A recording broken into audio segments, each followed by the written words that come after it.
Unfortunately, today there's a big line drawn down the middle of our country. And I can tell you as a veteran, it's discouraging. As an American citizen, it's discouraging. Social media, I personally think, if not used properly, is what I'd call, and I don't mean to sound insensitive, a cancer to this nation.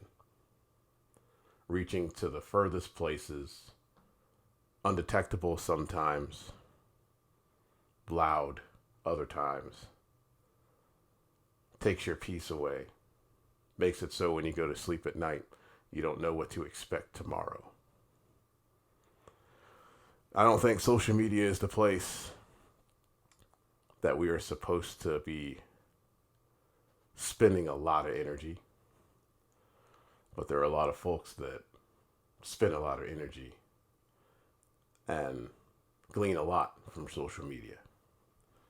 I try to stay off of it with my personal opinions. I try not to influence other folks, namely because it is not me that should be influencing folks. See, I believe that the Lord is who should be influencing people, not my personal ideals, not what I think, because guess what? Sometimes what I think is based on my feelings. Whenever we do things as a military, usually there's a clear enemy. There are briefings that take place, there's intelligence, there's planning, there's tactics, and then finally at some point there's execution. And by execution, I mean the seeing through of a plan. When one person takes it upon themselves to decide that a person is no longer worthy to draw breath, that means we're losing something as a country. When one person decides that, hey, I think what I feel is more important and more real than what someone else does, I think the way to get this pain to stop is to stop them. America didn't used to be a place where we had to worry about that. But I think we're at the point now where it's pretty clear. We need help because we're there. You used to be able to sit across from a table and disagree with someone without worrying if your life was in danger, because you knew there were things to protect you. There were common ideals that were embraced by all sides. Not that there should be any sides in a country. And unfortunately, there are a lot of people that feel when a fellow American citizen falters, instead of being there to help them up or to help her up, they laugh and they scoff and they say they deserve it. And in some more drastic cases that we've seen lately, people think that they deserve it. Now, I continue to love this country. I was born here. My family was born here. I spent 24 years in its military. And I think when I continue to look around me, I see people that I love, people that I agree with, and people that I don't agree with. And you know what? It's okay, because that is why we have this country, to be able to speak our minds freely, to be able to worship our God freely, to be able to support one another freely, to strive to do the best things for our people, to strive to do the things that matter. Now, who gets to decide what matters? That's the dangerous place to start going. People start saying who's right and who's wrong.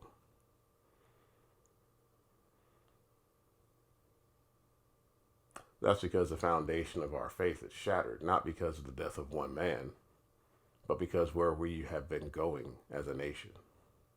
One of the things I always try to do is figure out why I do things. And I'll tell you, my faith in God and Lord Jesus Christ is why I personally do things. And I also understand that there are people that don't share in that faith with me. I wish them well. Some folks might think that I'm suffering from a grand delusion, and that's okay that they think that. I learned that sometimes people don't agree with you. Sometimes people don't embrace what you embrace. So I'd say this. What I'd love to see is the people that are hurting look toward one thing. For me, that one thing is God, through his Son, the Lord Jesus Christ. I would much love to see people remember the things that they've accomplished and the things they've been allowed to do because of the country that we've been so free to do them in. I think sometimes it's easy to forget when things have been good for a long time or things have been bad for a long time. It's easy to forget peace and what that feels like. Sometimes people shout down people that disagree with them so that they can have peace. Sometimes people do evil thinking it will bring peace.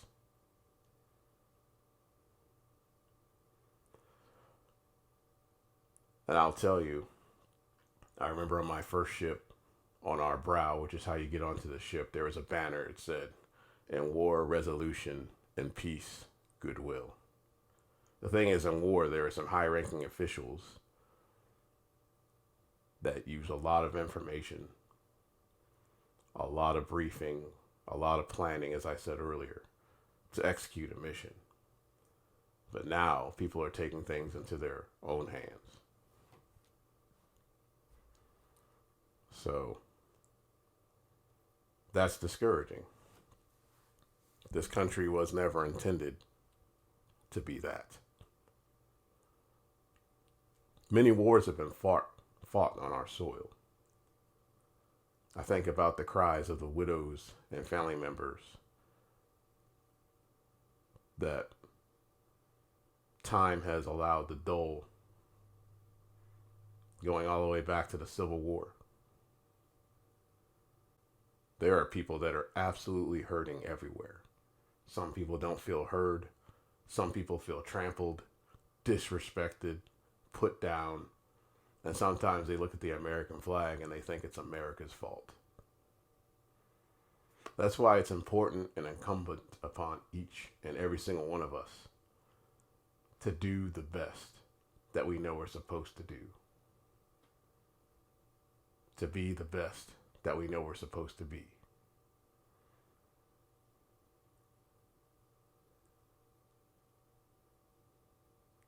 You know, the Bible says, "Be still and know that I am God." And that's what we're supposed to be doing. Be still for a second. Listen. Sometimes people talk first because to listen means pain and grief. To listen means reflection, and sometimes people don't like what they see.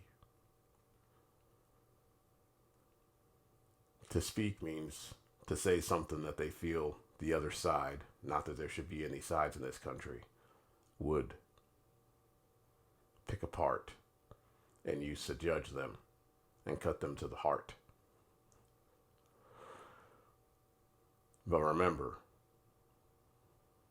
we are still, even though people don't believe it, even though people don't think so, we are still one nation under God. And a word that is so often forgotten, indivisible. With liberty and justice for all.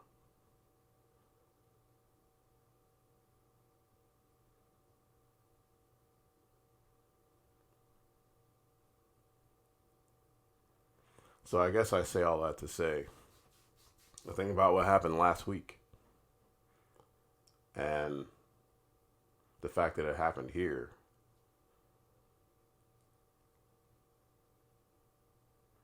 really shows the darkness that is growing in our country. But I'm going to refuse to allow myself to be engulfed by that to the best of my ability as the Lord gives me strength. I'm going to try to continue to spread light and joy, which is what we're supposed to be doing as believers. That means sometimes the rage and frustration, the anguish and the pain that I feel is my pain. I don't get to put my pain on others because that's judgment, and I'm not worthy to judge any man, even though I think that they may deserve this or that. What I'm supposed to do is to share light and joy, love, peace, happiness. But that doesn't mean I'm a wimp. That doesn't mean I have to lay down when folks say something to the contrary to my personal security and safety. And that's not supposed to sound dark or twisted. It's just the truth. Quit ye like men, be strong. So we're supposed to be strong. We are. But sometimes strength, meekness, people mistake for weakness.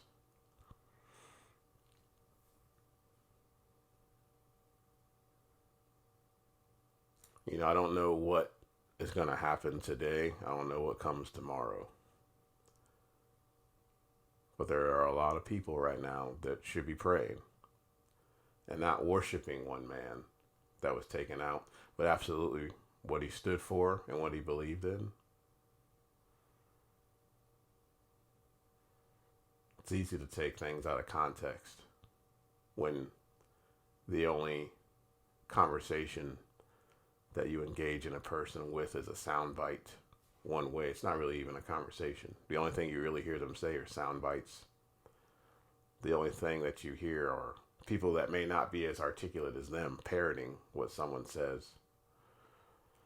I think we're in a dangerous place where sound bites are driving people's feelings. So it's not a lot I can say, except that the Lord allows me to draw breath, and that's what I'm going to do. We're going to move forward and continue. I'm going to continue loving this country. I'm going to continue to serve my brothers and sisters in whatever capacity that I can. And I know that one day I want to be able to look back on my life and say that I stood by the stuff,